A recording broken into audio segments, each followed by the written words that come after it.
hormones, ADHD, and OCD. Why your daughter's brain feels different throughout the month and nobody explained to you or her. Why? What if your daughter is not lazy? What if she is not dramatic, irrational, disrespectful, suddenly not trying, or going through some mysterious personality change that appeared out of nowhere?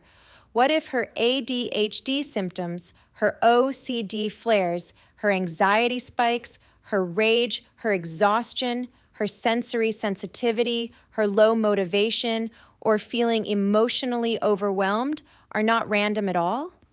What if the truth is that her brain, a brain that is already wired differently, may literally function differently depending on where she is in her hormonal cycle? Here is what that can look like in a real week. 1 week, she wakes up and feels almost like herself. She answers texts. She gets something accomplished. She tolerates frustration a little better. She comes out of her room. She eats something without a battle. She might even laugh at something. She surprises herself, and she surprises you. Then something shifts. The laundry feels impossible. Not, I don't want to do it, impossible. Neurologically, cognitively, physically impossible, like her brain cannot locate the sequence of steps required to begin. Her socks feel wrong, the seam, the pressure, the texture. The thing that felt fine last Tuesday now feels unbearable, and she cannot explain why. And she knows it sounds irrational, and that knowledge makes it worse. The smallest request, "Did you eat something today?" lands like an accusation. She knows you mean well. She cannot access that knowledge in the moment. What she can access is the feeling that the question is too much, too loud, too demanding. The sound of someone chewing in the next room becomes unbearable in a way she cannot regulate and cannot escape. Her emotions feel bigger, closer to the surface, harder to manage. Things she could tolerate last week now feel catastrophic. She is exhausted before the day begins, not because she stayed up too late, but because her body and her brain have been running on fumes and nobody told her why, and because nobody ever explained to her that hormones directly influence how ADHD, OCD, anxiety, and emotional regulation behave in the female brain. She has spent years quietly arriving at the only conclusion that seems available to her. What is wrong with me? And because you are watching this from across the kitchen table or the hallway, and because you love her and you are exhausted too, and because nobody explained it to you either, you have sometimes quietly arrived at your own conclusion. She just isn't trying. But what if neither of you is right? What if what you are witnessing is a neurological and hormonal event happening inside a brain and body that were never designed with her in mind when the research was written? That is what today's episode is about. Welcome back to the Path to Peace Therapy podcast. I'm Stephanie Buckley, parenting strategist and family systems coach specializing in ADHD, executive functioning, OCD, anxiety, emotional regulation, and the patterns that keep families stuck in the same arguments on repeat. I'm also a mom to a thriving 23-year-old neurodivergent son with ADHD and OCD, and I've been married for over 3 decades. I created this podcast because I remember exactly what it felt like to watch behaviors that didn't make sense and have no language for what I was seeing. I remember wondering whether what I was witnessing was attitude, laziness, defiance, or something else entirely. What I eventually learned through my clinical work and through my own family is that behavior is never just behavior. It is always communication, from the brain, from the nervous system, from the body, and from the family system. Today, we are diving into one of the most under-discussed, under-researched, and deeply misunderstood conversations in women's mental health: the relationship between hormones, ADHD, OCD, anxiety, rage, heavy periods, birth control, ferritin levels, sleep, gut health, and why so many girls and women feel like a completely different version of themselves depending on the week of the month. This episode is long, but really thorough. I am going to explain every term I introduce because if this is the first time you've heard some of these concepts, you deserve a full explanation, not a quick mention. I am going to speak to you parents, and I am also going to speak directly to you, young women who may be listening and finally finding language for something you have felt your entire lives but never had words for. Hormones. What are they and why do they matter? Let's start at the foundation because before we can talk about how hormones interact with ADHD, OCD, and anxiety, you need to understand what hormones actually are and what they do. Hormones are chemical messengers. Think of them like text messages that travel through the bloodstream, sent from one part of the body to another, carrying very specific instructions. One hormone says, wake up. Another says, slow down and rest. Another says, prepare the uterus for a potential pregnancy. Another says, it's time to bleed. But here's what most people don't realize. Hormones don't just manage reproduction. They influence mood, energy, focus, sleep, appetite, digestion, motivation, frustration tolerance, sensory sensitivity, emotional regulation, anxiety levels, OCD intensity, and even how well ADHD medication works or doesn't work on a given day. For most people, most boys, most men, and even most girls who were never told this, hormones are something that just happen in puberty and then sort of sit in the background of life. But for girls and women with ADHD, the hormonal system is not background noise. It is one of the loudest instruments in the orchestra. And when it changes, which it does every single week, it changes everything else too. Before we go into the specific hormones that matter most, let me offer you a reference point that many people already understand intuitively. Most people who follow sports have heard the term roid rage. When men take high doses of testosterone or anabolic steroids, which are synthetic hormones, people around them often notice significant changes in aggression, impulsivity, mood swings, irritability, and emotional intensity. We accept this almost without question. We say, of course he's pumped full of artificial hormones. That's going to change his behavior. We don't question whether the behavior is real. We don't tell him he's being dramatic. We accept the connection between what is happening hormonally and what is happening behaviorally. Now let's talk about the specific hormones that matter most. Estrogen, the brain's best friend, when it's there. What is estrogen? Estrogen is often referred to as the female hormone, but that description dramatically undersells what it actually does. Estrogen is a steroid hormone, which means it's made from cholesterol, and it plays a central role in the female reproductive system. But it also crosses the blood-brain barrier, which is the protective filter between the bloodstream and the brain.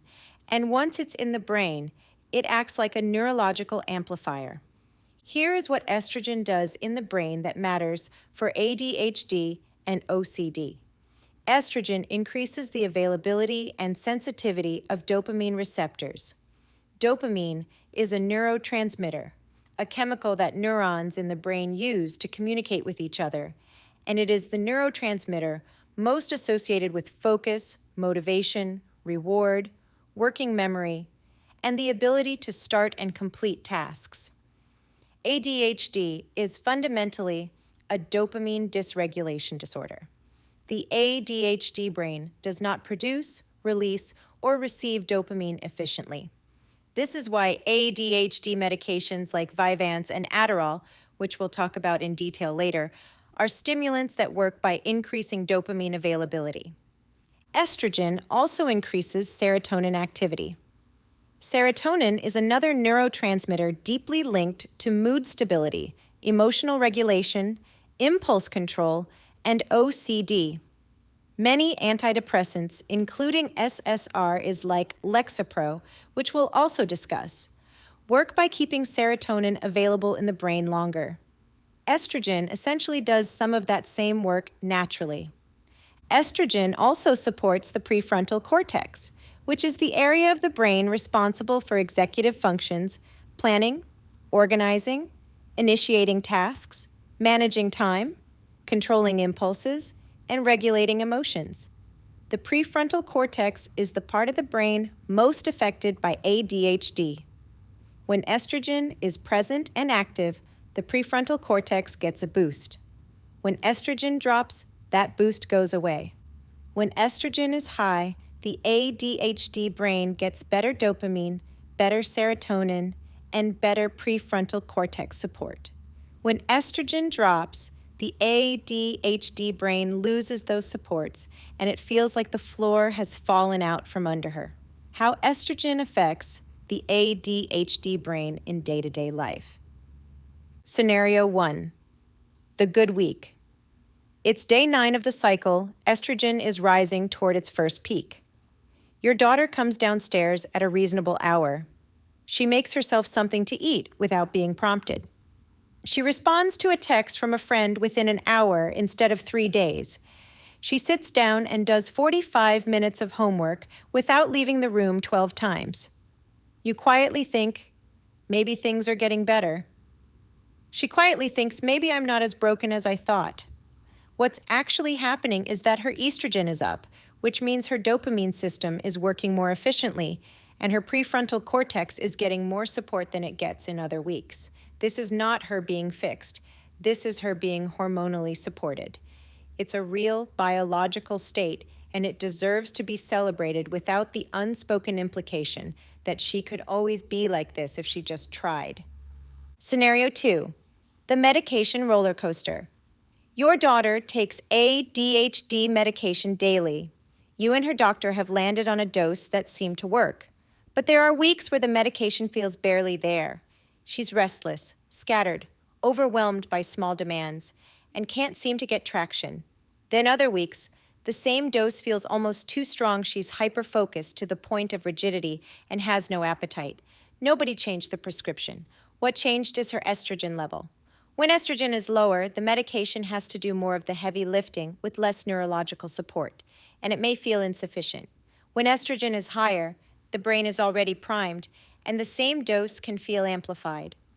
Tracking symptoms alongside the cycle, even loosely, can help a prescribing physician understand whether dose adjustments or timing changes might help during specific phases. Scenario 4, the social withdrawal.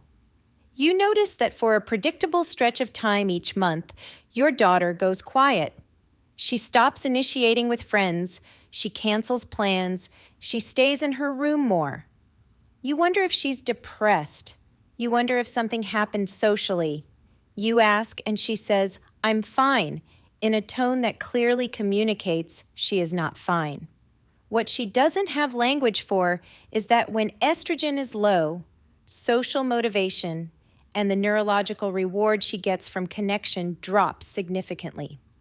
For the ADHD brain, which already struggles with initiation and often relies on external stimulation to engage, the withdrawal of estrogen's dopamine support can make social interaction feel less rewarding and far more effortful than usual. Scenario 5, the sensory overload week.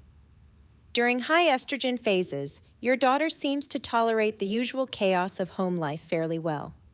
During low estrogen phases, the same stimuli, the television in the background, the smell of dinner cooking, the dog barking, someone asking a question while she's doing something else, become almost physically intolerable.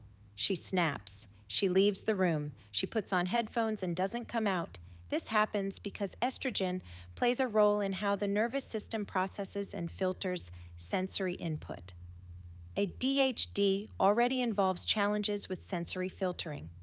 When estrogen drops, that filter becomes even less effective, and stimuli that were manageable become overwhelming.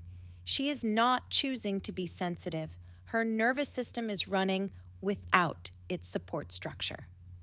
Progesterone, the calming hormone that can calm too much. What is progesterone?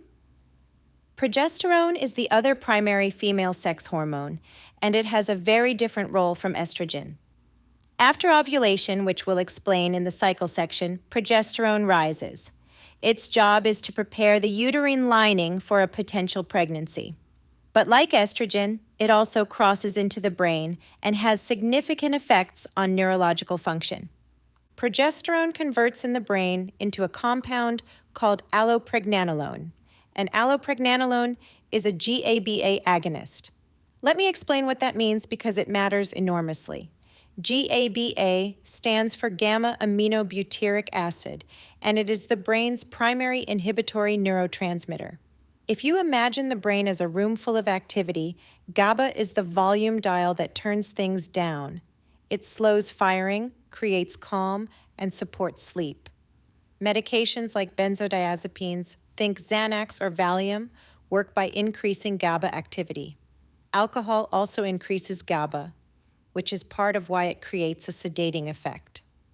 When allopregnanolone is present, which happens during the second half of the cycle, when progesterone is high, GABA activity increases. For some women, this creates a lovely sense of calm.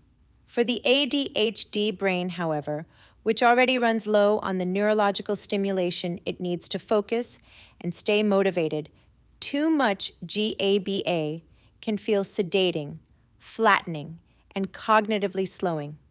It can feel like thinking through fog, like motivation has been turned off, like everything requires twice the effort for half the output. Additionally, rising progesterone is accompanied by declining estrogen, which means the dopamine and serotonin support from estrogen is also falling away at the same time progesterone is rising.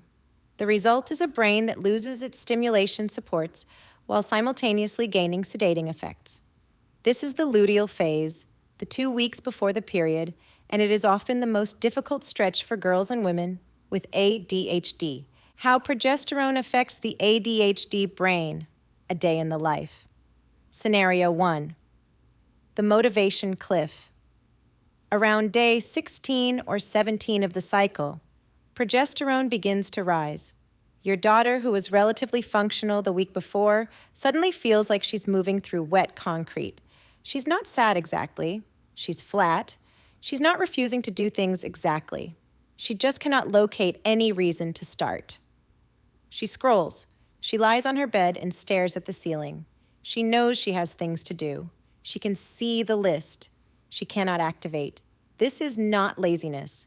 This is the dopamine-depleting, GABA amplifying effect of rising progesterone meeting an ADHD brain that was already struggling with activation and initiation. Scenario 2, the cognitive fog. You've heard her describe it. My brain feels like it's underwater. During the progesterone dominant phase, verbal fluency, the ability to find and express words, quickly often declines. Processing speed slows. She pauses mid-sentence and loses the word she was looking for. She forgets what she walked into the room to do. She reads an assignment and cannot understand what it's asking. She's not being careless. The progesterone-driven increase in GABA activity is genuinely slowing her cognitive processing, on top of the executive functioning challenges that ADHD already creates. Scenario 3, the emotional amplifier. Progesterone does not cause sadness exactly, but it does interact with serotonin pathways in a way that can increase emotional sensitivity and reactivity. For a girl with OCD, this phase is particularly difficult because when serotonin is less available, OCD thoughts called intrusive thoughts, which are unwanted, distressing thoughts the brain fixates on, become louder and harder to dismiss. For a girl with ADHD, who already struggles with emotional dysregulation, the difficulty managing emotional responses proportionately, the progesterone phase can feel like every emotion is turned up 2 notches beyond her ability to contain it. Scenario 4, the sleep disruption. Progesterone, particularly in the late luteal phase, the final days before the period begins, can disrupt sleep despite its sedating reputation. Body temperature increases. Night sweats can occur even in teenagers and young adults. Restless legs may appear. She may fall asleep easily but wake repeatedly or not reach the deep restorative stages of sleep she needs. Poor sleep in an ADHD brain is catastrophic. The ADHD brain is already working harder during the day to compensate for its neurological differences. When sleep is compromised, every symptom, attention, impulse control, emotional regulation, executive function worsens significantly. Scenario 5, the physical exhaustion. In the days just before the period when progesterone is at its highest before it crashes, some women with ADHD experience a physical fatigue that is disproportionate to their activity level. They are not tired from doing too much. They are exhausted from the hormonal environment their brain and body are navigating. Requesting that she just push through it is the equivalent of telling someone with a broken leg to just walk it off. The injury is real. It simply isn't visible. The menstrual cycle, a week-by-week guide for ADHD brains. Most girls are taught the basics of menstruation in a school health class that spends approximately 20 minutes on the topic, mostly focused on what a period is and how to manage it physically. Almost nobody is taught that the menstrual cycle is a 28 to 35-day hormonal event that influences brain chemistry, mood, cognition, energy, sensory processing, and emotional regulation every single day. Let's walk through it properly. Phase 1, menstruation days, 1 through 5, approximately. Day 1 is the first day of bleeding. Both estrogen and progesterone are at their lowest points. For some women with ADHD, the beginning of menstruation actually brings a kind of neurological relief. The hormonal tension of the luteal phase breaks, progesterone crashes, and even though estrogen is low, the extreme sedating effect of progesterone is gone. Some women describe this as finally being able to breathe again. However, the physical symptoms of menstruation, cramping, bloating, heavy bleeding, fatigue, and sometimes nausea, create their own demands on the nervous system. For the ADHD brain, which struggles to manage competing sensory and physical inputs, menstruation adds a significant physical load on top of the cognitive one. Pain in particular consumes neurological resources. A brain managing pain has fewer resources available for focus, working memory, and emotional regulation. Girls with heavy periods, and we will spend significant time on heavy periods in a later section because this is a critical and underappreciated topic, face an additional burden during this phase. Heavy bleeding leads to iron loss. Iron depletion leads to fatigue, brain fog, and worsening ADHD symptoms. This is not a minor detail. This is a major contributor that is frequently missed. Phase 2, the follicular phase. Days 6 through 13, approximately. After menstruation ends, estrogen begins to rise as the body prepares to release an egg, a process called ovulation. This rising estrogen phase is, for most women with ADHD, the best phase of the month. Dopamine receptor sensitivity is increasing. Serotonin availability is improving. The prefrontal cortex is getting more neurological support. Working memory is stronger. Verbal fluency is better. Motivation is more accessible. Frustration tolerance is higher. Emotional regulation is more reliable. The window is wider for learning, for emotional conversations, for making plans, for getting things done. For parents, if you have something important to discuss with your daughter, a conversation about school, relationships, future plans, a difficult topic that has been building the follicular phase is the most neurologically supportive window for that conversation. This is not manipulation. This is meeting her brain where it is most available.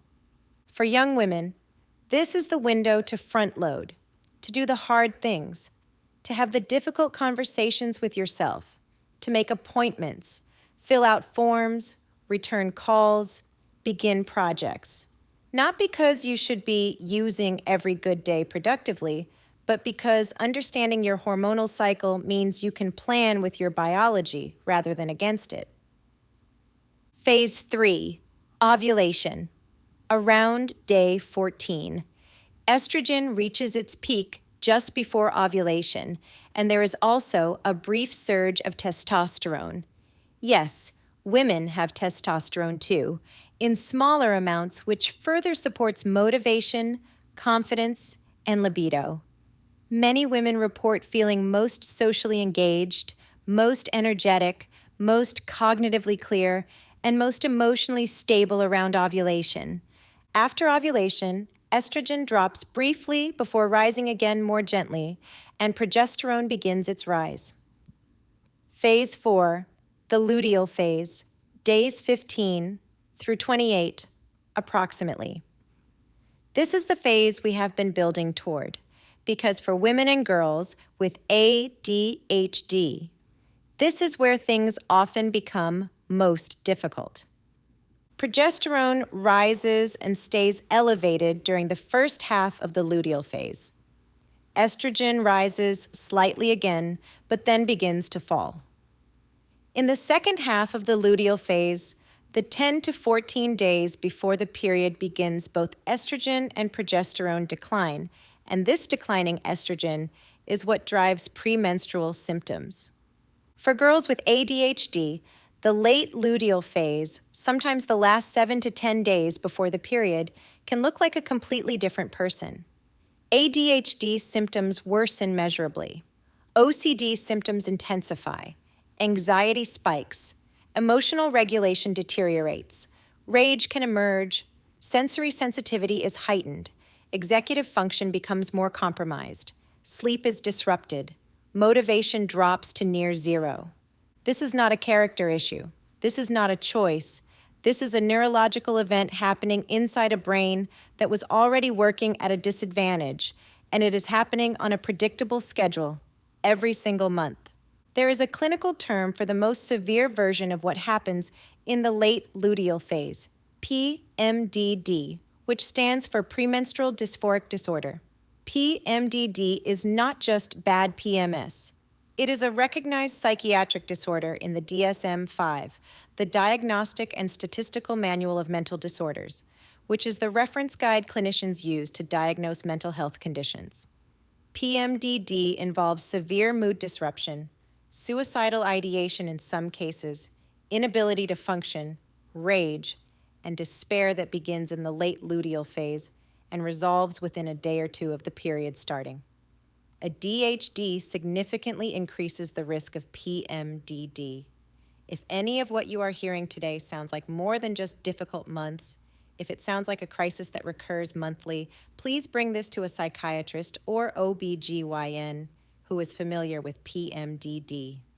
Rage, the neurology and hormones behind it. What is rage in the ADHD context? Let's talk about rage directly, because it is one of the most frightening and least understood experiences in the ADHD family system, and it carries enormous shame for the person experiencing it and for the family witnessing it. Rage in the ADHD context is not the same as anger. Anger is a proportionate emotional response to a perceived injustice or threat. Anger says, I am upset about this specific thing. Rage is something different. Rage is an emotional flooding that bypasses the rational brain almost entirely and takes over the body and behavior before the person experiencing it has any meaningful chance to intercept it. There is a term you may have heard in ADHD circles, RSD, which stands for rejection sensitive dysphoria. Dysphoria means intense emotional pain. RSD refers to the extreme emotional pain that can be triggered in an ADHD brain by real or perceived rejection, criticism, failure, or the sense of having disappointed someone important. For many people with ADHD, RSD doesn't produce sadness. It produces explosive rage that appears wildly disproportionate to what just happened. Neurologically, here is what is happening. The amygdala, the part of the brain that processes threat and generates the emotional alarm response, fires intensely. In a typically regulated brain, the prefrontal cortex, the rational executive part of the brain, receives that signal and helps moderate it. Yes, this situation is frustrating, but let's assess before we react. In the ADHD brain, the prefrontal cortex is already underconnected to the amygdala. The emotional alarm fires at full intensity, and the moderating system does not engage quickly enough to prevent the explosion. Now add the hormones. In the late luteal phase, when estrogen and progesterone are both declining, serotonin availability drops. Serotonin is directly involved in impulse control and emotional regulation. The amygdala becomes more reactive. The prefrontal cortex loses even more of the serotonin support it needs to moderate emotional responses. The result is an ADHD brain already prone to emotional flooding, operating with reduced neurochemical resources for emotional regulation in a body that is also in physical discomfort. Rage is the outcome.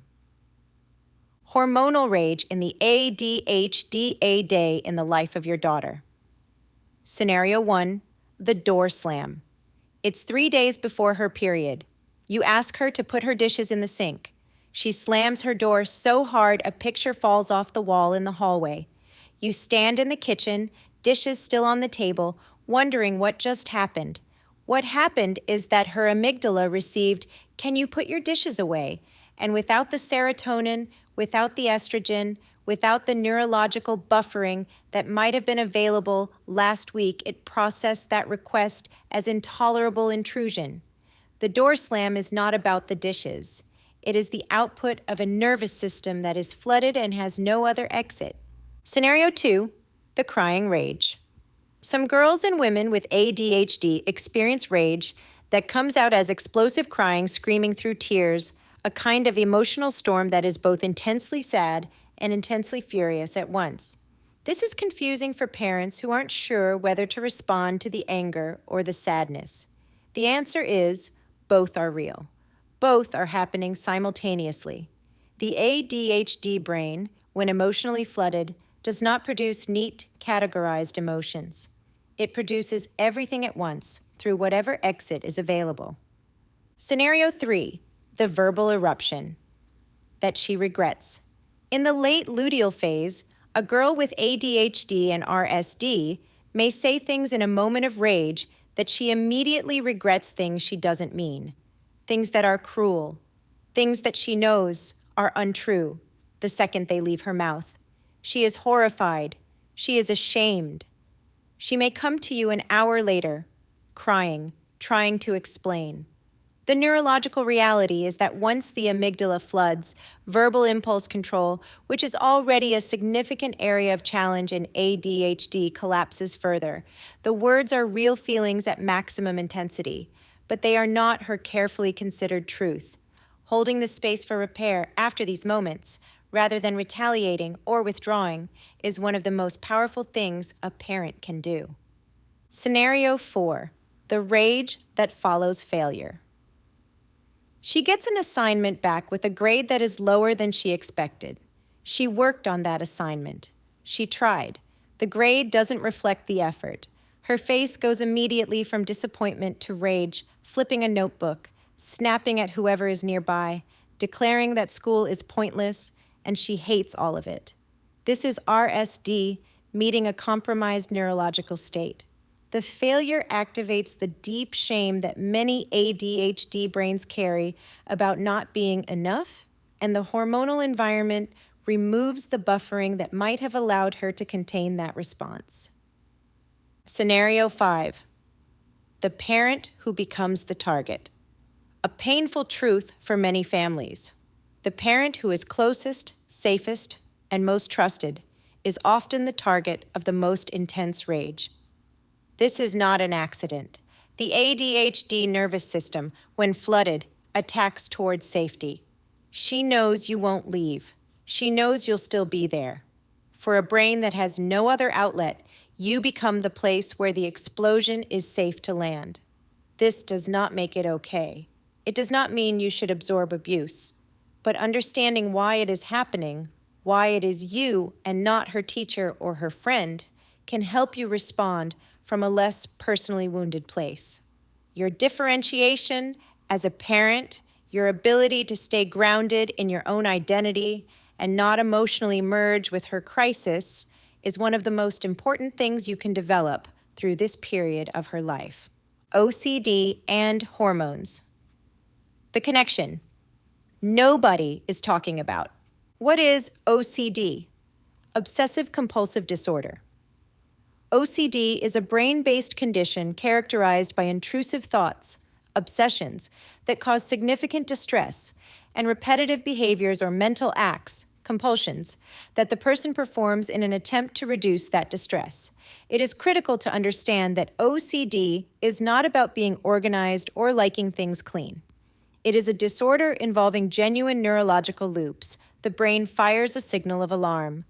The person responds with a behavior meant to neutralize the alarm. The behavior provides temporary relief, the alarm fires again, and the cycle repeats. OCD involves dysfunction in the cortico-striatothalamo-cortical circuit, a neural circuit that connects the prefrontal cortex to deeper brain structures involved in habit, threat detection, and behavioral inhibition. It is also deeply connected to serotonin. The standard treatment for OCD involves SSR, is selective serotonin reuptake inhibitors medications that keep serotonin available in the brain longer. This is not coincidental. Here is where hormones become critical. Estrogen increases serotonin activity. When estrogen drops, as it does in the late luteal phase, serotonin drops too. And when serotonin drops, OCD symptoms intensify. The intrusive thoughts become louder. The compulsions feel more urgent. The reassurance seeking increases. The rituals expand. The distress escalates. For girls and young women with both ADHD and OCD, which is not an uncommon combination, the late luteal phase can produce a genuinely destabilizing experience. The ADHD is worsening because of low estrogen and dopamine. The OCD is worsening because of low estrogen and serotonin. The emotional regulation is compromised. And nobody has explained to her that this is happening on a hormonal schedule, which means she has no framework for predicting it, preparing for it, or knowing that it will ease when her period comes. How OCD flares with hormones. Scenario 1. The reassurance loop. Every month in the 10 days before her period, she begins seeking reassurance compulsively. Are you sure you're not mad at me? Did I do something wrong? You don't hate me, right? She asks repeatedly, gets your reassurance, feels better for 45 minutes, and asks again. You are exhausted. She is exhausted. This is a hormonal OCD flare. The intrusive thought is, the people I love are angry at me or about to leave me, and the compulsion is reassurance seeking. The serotonin drop has turned up the volume on this loop, and her brain cannot find relief through the usual channels. Scenario 2. The contamination spike. She has OCD that includes contamination concerns, worries about germs, illness, touching certain things. During most of the month, with the support of therapy and sometimes medication, these concerns are manageable. But in the late luteal phase, the same triggers that were manageable 3 weeks ago become intolerable. She cannot use the shared bathroom. She washes her hands until they crack. She cannot eat food that was prepared a certain way. Her therapist may not know this is hormonal. Her parents may not know this is hormonal. She definitely doesn't know this is hormonal. She just knows she's getting worse, and she doesn't know why. Scenario 3. The intrusive thoughts that terrify her. One of the most distressing and least talked about features of OCD is intrusive thoughts that are morally repugnant to the person experiencing them, thoughts about harm, about contamination, about terrible things happening. These thoughts are ego-dystonic, meaning they are completely opposed to the person's actual values and desires. They horrify her. They do not mean she wants to act on them. They are brain noise, but in the late luteal phase, when serotonin is low, these thoughts become louder, more frequent, and harder to dismiss. She may not tell you about them because she is ashamed and afraid of what you'll think. If you ever wonder why she becomes suddenly more anxious and withdrawn each month, this may be part of why. Scenario 4. The rigidity and ritual escalation. She has routines that help her manage OCD, getting ready in a specific order, checking the stove a certain number of times, saying goodbye in a particular way. During high estrogen phases, she can sometimes be flexible with these routines when life requires it. During the late luteal phase, the flexibility disappears. The routines become rigid requirements. Any disruption running late, someone else in the bathroom, the morning plan changing, can trigger a crisis. This is not her choosing to be inflexible. Her brain, deprived of serotonin, cannot tolerate the uncertainty that flexibility requires. Scenario 5. The SSRI that seems less effective. She takes an SSRI, perhaps Lexapro, for OCD and anxiety. The dose has been stable. It has been helping. But every month, in the week or two before her period, it feels like the medication has stopped working. She has more intrusive thoughts. Her compulsions are harder to resist. Her anxiety is higher. Her prescriber may not have asked about her cycle. But what is happening is that her estrogen drop is reducing serotonin availability at the synaptic level. The connection points between neurons and the SSRI is having to work against a hormonal environment that is actively reducing serotonin. This is a known interaction in the psychiatric literature, and it is worth bringing explicitly to her prescribing physician. Ferritin, iron, and the labs you need to know about.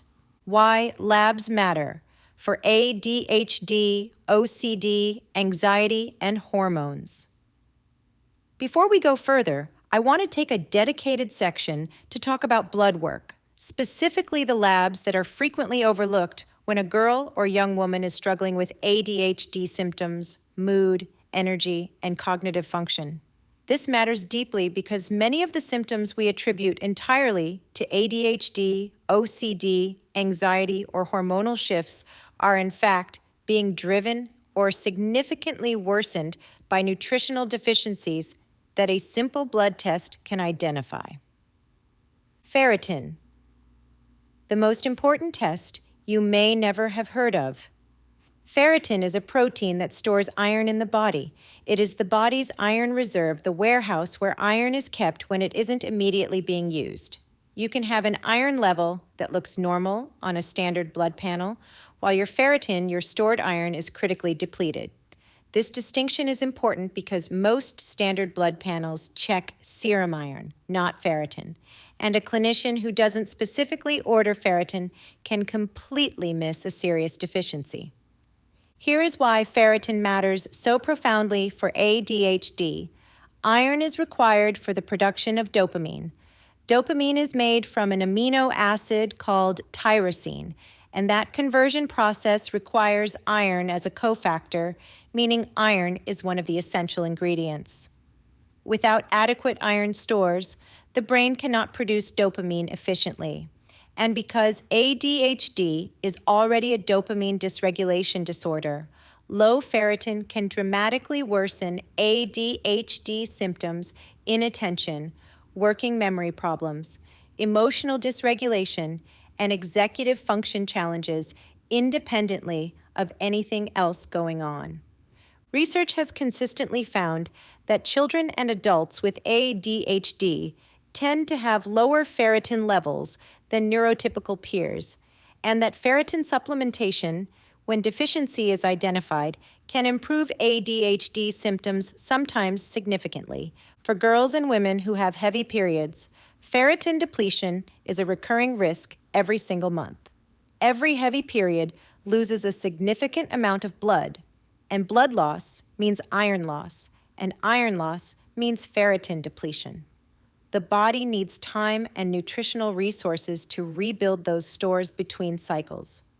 If the period is heavy and the diet is not adequately replacing the lost iron, ferritin stores can become chronically depleted, producing persistent brain fog, fatigue, worsening ADHD symptoms, and worsening emotional regulation that looks exactly like psychiatric deterioration, but is actually nutritional. Specifically request ferritin when you speak with her doctor. not just iron. Ferritin. Other critical labs your daughter needs to understand her body better. Iron, serum iron, and TIBC, total iron and total iron binding capacity, tell you how much iron is circulating in the blood and how much capacity the body has to carry more. Check this alongside ferritin for a complete picture. CBC, which is a complete blood count. This is a broad panel that checks red blood cells, white blood cells, and platelets. In the context of heavy periods, the CBC will reveal whether she is anemic, whether her red blood cell count has dropped to a level that is affecting oxygen delivery throughout the body and brain. Anemia produces fatigue, brain fog, pallor, shortness of breath, and worsening cognitive function. It is not subtle when it's serious, but the early stages can look like depression, ADHD worsening, or motivational failure. Vitamin D.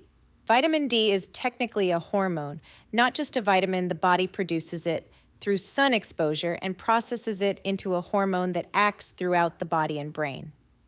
Vitamin D deficiency is extremely common, particularly in northern latitudes and in people who spend significant time indoors, which describes many neurodivergent teenagers who struggle with motivation and sleep disruption. Vitamin D deficiency is associated with depression, fatigue, low mood, weakened immune function, and worsening cognitive performance. Optimal levels for brain health are typically considered to be between 50 and 80 nanograms per milliliter, higher than the normal cutoff that most labs use, which may flag someone as deficient only when they're severely depleted. Request the actual number, not just normal or abnormal. Vitamin B12. B12 is essential for neurological function, including the maintenance of the myelin sheath, the protective coating on neurons that allows them to transmit signals efficiently. B12 deficiency can produce neurological symptoms, including brain fog, mood disruption, fatigue, and cognitive decline that overlap significantly with ADHD presentation. Girls and women who follow vegetarian or vegan diets are at higher risk because B12 is found primarily in animal products. B12 is also affected by some medications, including certain antacids and, in high doses, metformin. Thyroid panel. TSH, free T3, free T4. The thyroid gland produces hormones that regulate metabolism, energy, temperature, and critically mood and cognitive function. An underactive thyroid, hypothyroidism, can produce fatigue, brain fog, weight changes, low mood, constipation, cold intolerance, and cognitive slowing that mimics or worsens ADHD and depression. An overactive thyroid, hyperthyroidism, can produce anxiety, racing thoughts, insomnia, and emotional dysregulation. Thyroid dysfunction is more common in women than men and can emerge or worsen in the context of hormonal changes. Request a full thyroid panel, not just TSH, which is the screening measure, but also free T3 and free T4, which give a fuller picture of how the thyroid is actually functioning. Glucose and A1C. Blood glucose is the measure of sugar in the blood at the time of the test. A 1C, hemoglobin A1C, is a measure of average blood sugar over the past 2 to 3 months. Both are relevant to ADHD because blood sugar fluctuations directly impact brain function, mood, and energy. When blood sugar drops rapidly, which can happen with meals that are high in simple carbohydrates and low in protein or fat, the brain loses its primary fuel source, and cognitive function, mood stability, and emotional regulation deteriorate quickly. For the ADHD brain that is already nutritionally sensitive and frequently forgets to eat regular meals, blood sugar instability is a significant but manageable contributor to symptom fluctuation.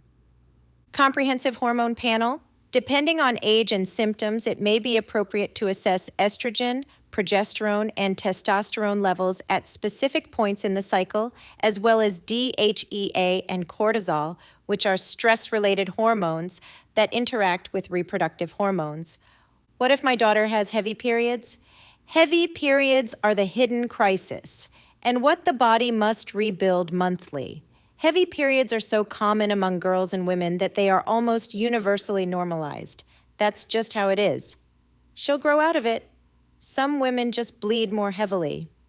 But heavy periods clinically defined as soaking through a pad or tampon every hour for several consecutive hours, passing clots larger than a quarter, or bleeding that lasts longer than 7 days are not simply an inconvenience. They are a monthly physiological event that places enormous demands on the body and brain. Every heavy period loses a significant volume of blood.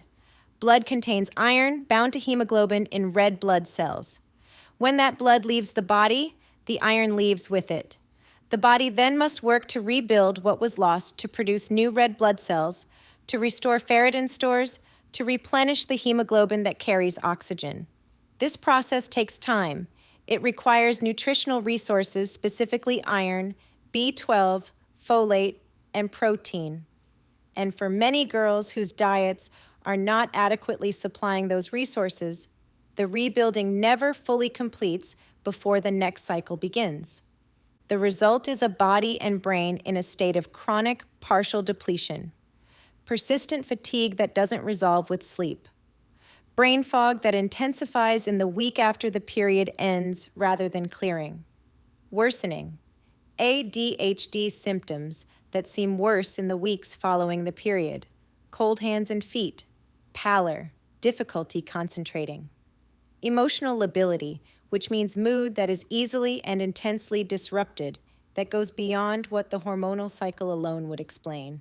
If your daughter has heavy periods, this is not a minor gynecological footnote to the ADHD conversation. It is a central feature that must be addressed directly. This means requesting the CBC and ferritin labs I talked about earlier in this episode. It means having a conversation with her OBGYN about the volume of her periods. It means ensuring she is eating adequate iron-containing foods, red meat, dark leafy greens, legumes, and, if her levels warrant it, supplementing under medical supervision. Iron supplements must be taken correctly, typically with vitamin C, to enhance absorption, and not at the same time as calcium or certain medications that can inhibit absorption. This also means having a conversation about whether her heavy periods themselves warrant treatment, not just management. There are medical interventions that can significantly reduce period volume, from hormonal options to non-hormonal medications, and these interventions can have a meaningful positive effect on ADHD symptoms and quality of life by reducing the monthly iron loss that her brain is struggling to recover from. Birth control. What does it do? What birth control does to the hormonal system. Hormonal birth control, including combination pills containing synthetic estrogen and progestin-only pills, the mini pill, hormonal IUDs like Mirena, the implant, Nexplanon, the patch, and the ring works primarily by suppressing the body's natural hormonal cycle. Instead of the brain cycling through the rising and falling of natural estrogen and progesterone that drives ovulation, hormonal birth control delivers a steady, synthetic hormonal environment that prevents ovulation and changes the uterine lining. This synthetic hormonal environment does several things that are relevant to the ADHD and OCD brain. First, it eliminates the natural estrogen fluctuation. For some women with ADHD, this is stabilizing. Removing the dramatic highs and lows of the cycle creates a more consistent neurological baseline. For others, the synthetic progestins in most hormonal birth control have a different relationship with the brain's progesterone receptors than natural progesterone does, and can produce persistent low mood, flattened affect, which means emotional flatness, a reduced capacity to feel positive emotions, decreased motivation, brain fog, and reduced libido. Some women describe going on hormonal birth control and feeling like something turned off, like a dimmer switch was lowered on their entire inner life. Second, hormonal birth control significantly lowers the body's production of testosterone. While testosterone is often discussed exclusively in the context of men, women produce it too, and it plays an important role in motivation, confidence, energy, and libido. The synthetic estrogen in combination pills increases a protein called sex hormone binding globulin, SHBG, which binds to free testosterone and renders it unavailable to the body. This reduction in available testosterone can contribute to fatigue, low motivation, and emotional flatness, all of which overlap with and can worsen ADHD symptoms. Third, some research suggests that synthetic progestins in hormonal birth control may affect serotonin metabolism, which is relevant to both mood and OCD. Women who have a pre-existing vulnerability to low serotonin, which includes women with OCD, may be more susceptible to mood disruption on hormonal birth control. What happens when you come off birth control? Estrogen can surge as the body's own production reboots, sometimes producing temporary acne, bloating, and mood changes. The natural cycle may be irregular for several months as the hypothalamic pituitary ovarian axis, the hormonal signaling chain between the brain and the ovaries, reestablishes its rhythm. Women who had difficult periods, significant PMS, or PMDD-like symptoms before going on birth control may find those symptoms return, sometimes amplified, as the natural cycle resumes. The ADHD brain, which was accustomed to a synthetic hormonal baseline, may feel destabilized as it navigates an irregular and reemerging natural cycle. This transition period can look like psychiatric deterioration when it is actually hormonal recalibration. It is worth discussing openly with a physician who understands the intersection of hormonal health and neurodivergent brain function, and it is worth tracking symptoms carefully during this time rather than immediately assuming that medication needs to be changed or that something psychiatric has developed. The gut constipation, estrogen clearance, liver, gallbladder. The gut-brain connection. For girls and women with ADHD, the gut-brain connection matters for several reasons. ADHD is associated with dysbiosis, an imbalance in the gut microbiome, which is the community of bacteria and other microorganisms that live in the digestive tract and play a critical role in immune function, digestion, neurotransmitter production, and inflammation regulation. The ADHD brain's regulatory challenges extend to the digestive system delayed gastric emptying. Gut motility issues and constipation are significantly more common in people with ADHD than in the general population. Constipation, which means having fewer than 3 bowel movements per week or bowel movements that are difficult to pass, is not just uncomfortable. Daily bowel movements are important for health because the colon is one of the body's primary elimination routes for metabolic waste products, including used hormones. This brings us to estrogen clearance. Estrogen clearance and why constipation matters. After estrogen has done its job in the body, it is processed by the liver, an organ in the abdomen that performs hundreds of vital metabolic functions, including filtering toxins, processing nutrients, and metabolizing hormones. The liver packages used estrogen for elimination and sends it to the intestines via bile, a digestive fluid produced by the liver and stored in the gallbladder, a small pear-shaped organ just beneath the liver. The intestines are supposed to eliminate this packaged estrogen in the stool. But here is where constipation becomes a hormonal problem. When stool sits in the colon for too long, as it does in constipation, gut bacteria produce an enzyme called beta-glucuronidase that unpacks the used estrogen and allows it to be reabsorbed into the bloodstream. This means that instead of being eliminated, used estrogen recirculates in the body, contributing to estrogen excess, a state sometimes called estrogen dominance, which is associated with heavier periods, more severe PMS and PMDD symptoms, worse OCD, because excess estrogen, paradoxically, can interfere with serotonin balance, breast tenderness, bloating, and mood disruption. If she is not having regular daily bowel movements, her body may be recirculating hormones that were supposed to be eliminated, and those recirculated hormones may be contributing to the exact hormonal symptoms we've been discussing. Supporting daily bowel movements through adequate hydration, dietary fiber from vegetables and whole grains, magnesium supplementation, which also supports sleep and muscle relaxation, and physical movement is not a minor lifestyle recommendation. For a girl with ADHD, heavy periods, and hormonal mood disruption, gut regularity is a direct support for her hormonal health. The liver and the gallbladder.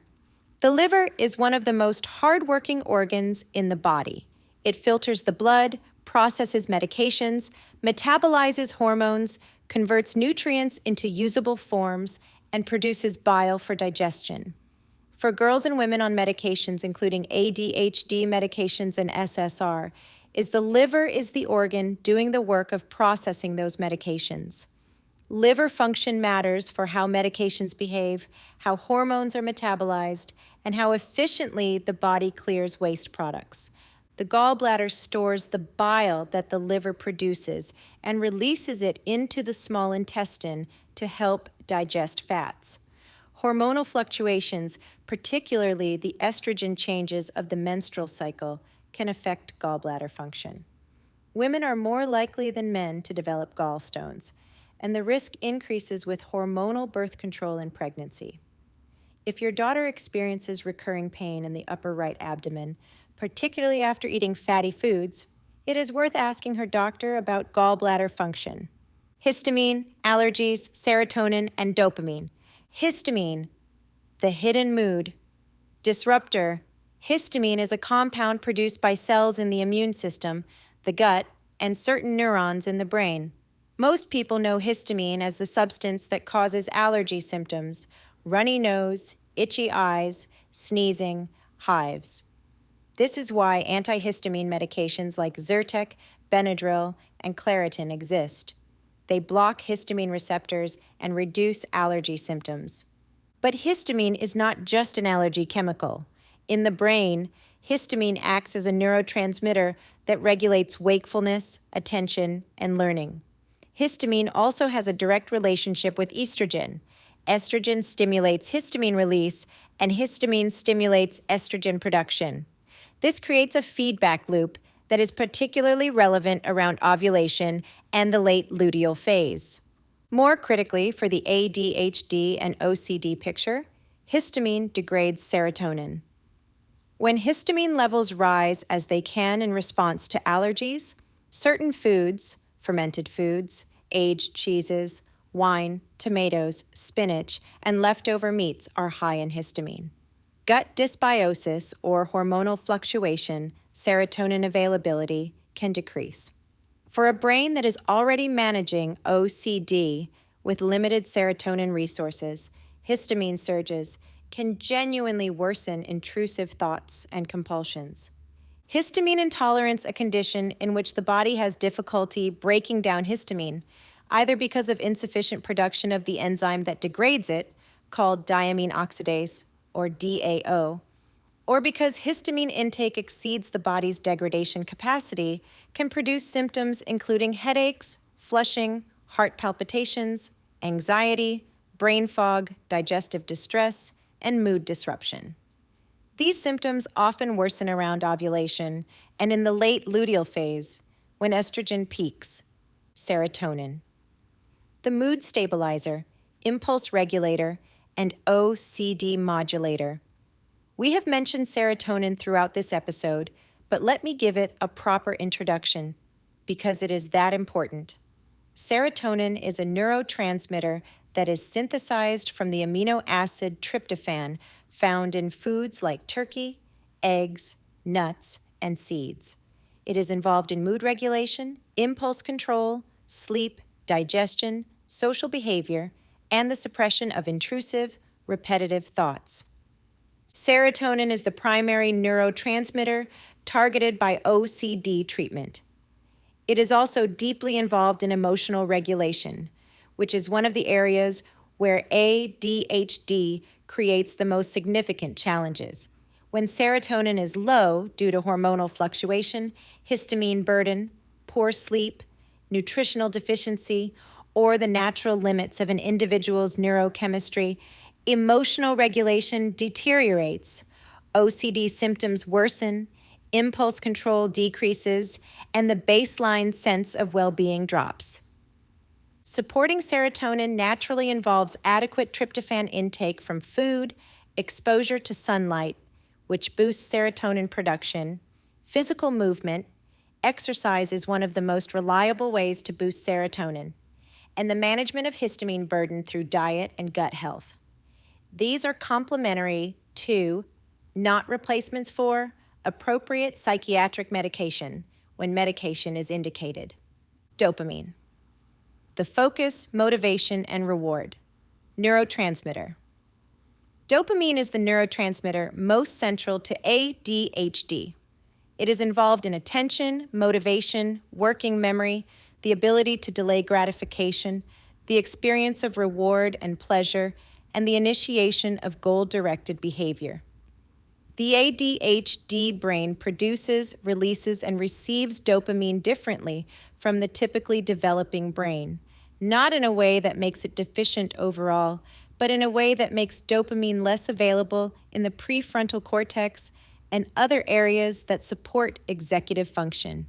Estrogen, as we've discussed, supports dopamine. Iron supports dopamine production. Sleep is critical for dopamine receptor resensitization. When sleep is inadequate, dopamine receptors become less responsive, which worsens the ADHD brain's already compromised relationship with dopamine. Exercise increases dopamine release. And gaming, screens, and certain kinds of high-stimulation activities can rapidly release large amounts of dopamine in short bursts, which creates a compelling return to those activities, but also depletes the dopamine system over time, making everyday tasks and rewards feel even less accessible. If you are a parent listening to this episode, you may be feeling one of several things simultaneously.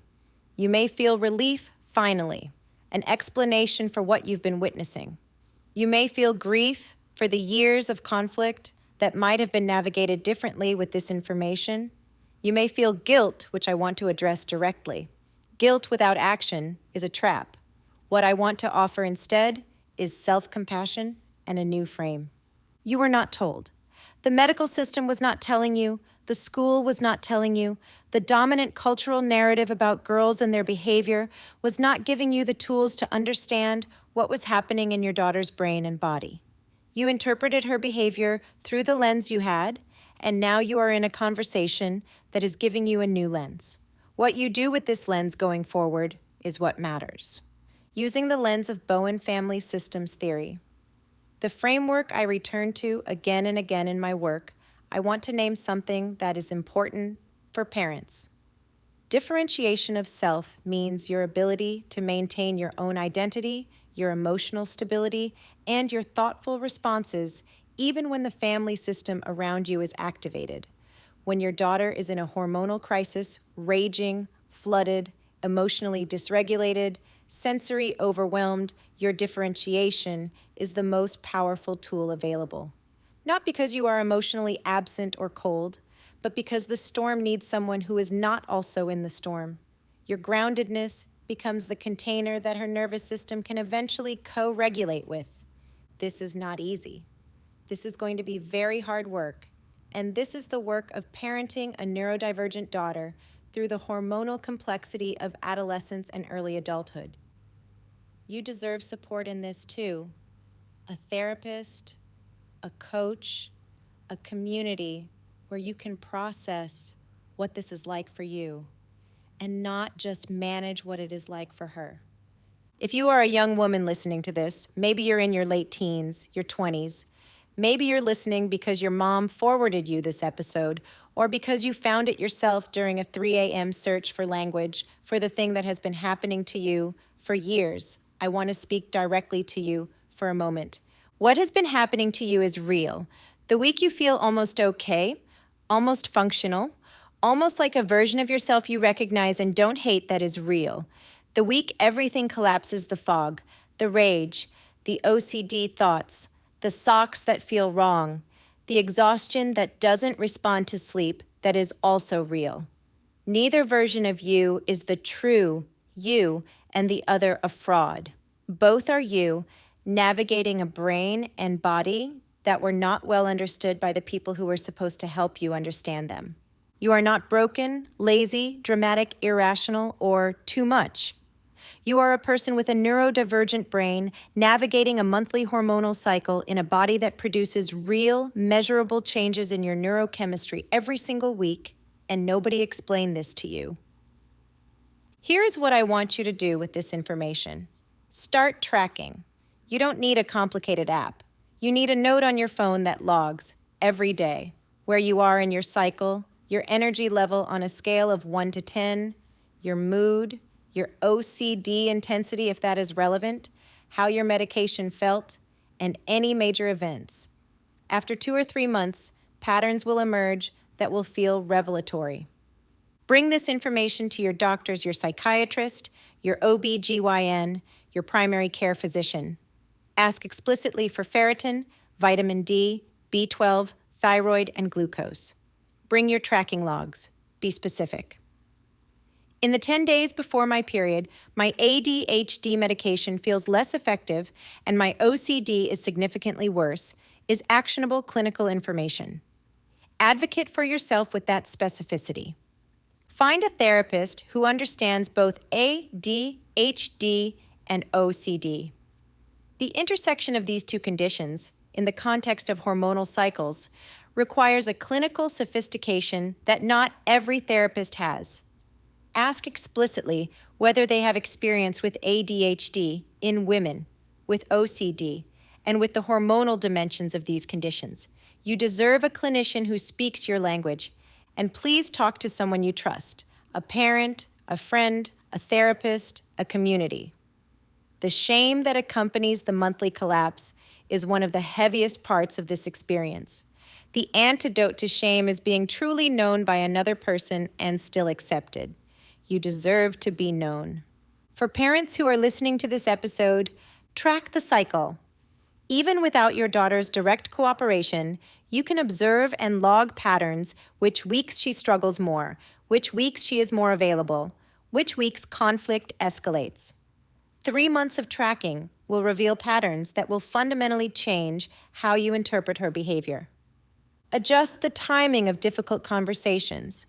Use the follicular phase the week or two after her period ends for important discussions, new expectations, or planning conversations. Reduce demands in the late luteal phase where possible. This is not permissiveness.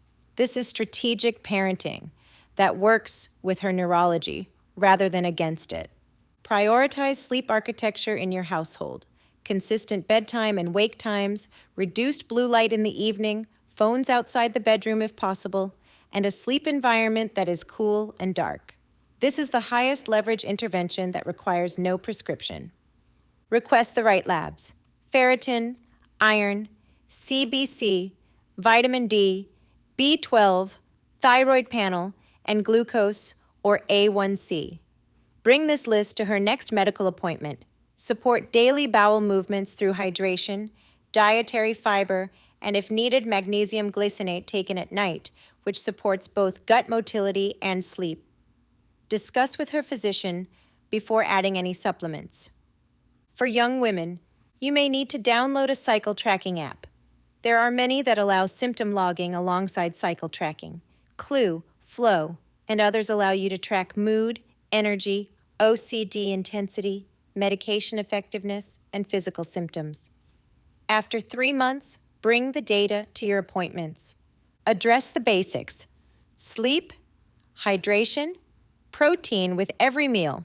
Protein supports neurotransmitter production, iron-rich foods, sun exposure, or vitamin D supplementation under medical guidance, and physical movement. Even a 20-minute walk daily has measurable effects on dopamine, serotonin, and emotional regulation. We covered an enormous amount of territory today, and I am aware that some of what we discussed may feel overwhelming. Please hear this. You do not have to implement everything at once. Start with one thing. Pick the thing that resonated most. Track the cycle for 30 days. Request the ferritin test at the next appointment. Begin a conversation with her prescribing physician about hormonal patterns in medication effectiveness. Move toward one slightly better understanding. Behavior is never just behavior. What your daughter is experiencing, what you may yourself be experiencing is a real, biological, neurological, and hormonal story that deserves to be told with accuracy, compassion, and specificity. That is what I try to do here in every single episode. The Path to Peace Therapy podcast is provided for educational and informational purposes only. The content reflects general parenting strategies, family systems concepts, and insights related to ADHD, anxiety, OCD, emotional regulation, and child development. It is not intended to diagnose, treat, cure, or prevent any medical or mental health condition, nor is it a substitute for professional advice, evaluation, diagnosis, or treatment. If today's episode helped you, please share it. Forward it to the mom who is sitting across from her daughter, wondering what is wrong. Forward it to the young woman who is sitting in her room believing the same thing. Forward it to the physician, the therapist, the teacher who could use this language. Every person who finds this conversation and finally has words for their experience is one step closer to getting the support they actually need. Thank you for being here. Thank you for listening. I'm Stephanie Buckley, and I'll see you next time on the Path to Peace Therapy podcast.